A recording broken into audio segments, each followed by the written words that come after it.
Panzer I, or Panzer I, was a light tank of the German army and the first tank produced after the Treaty of Versailles that went past the prototype phase. Its main armament were 2 machine guns that varied in type. Its armor averaged a measly 13mm. Those are upgraded to 30mm in later variants. One variant, the Aus F, made specifically their strong points, had armor 80mm thick. The weight started at 3.5 tons, but eventually rose to 8 tons, the Aus F being 21 tons. It had only 2 crew members, a driver and a commander who also operated the machine guns. A grand total of 1,493 Panzer Is were made. The LC was also designated for use by the airborne troops, and one of its machine guns was made into a long barrel version.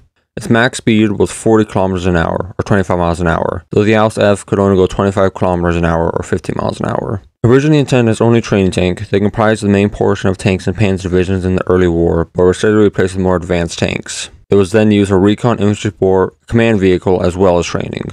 It was produced from 1934 to 1943 and served in the Spanish Civil War into the last stage of World War II.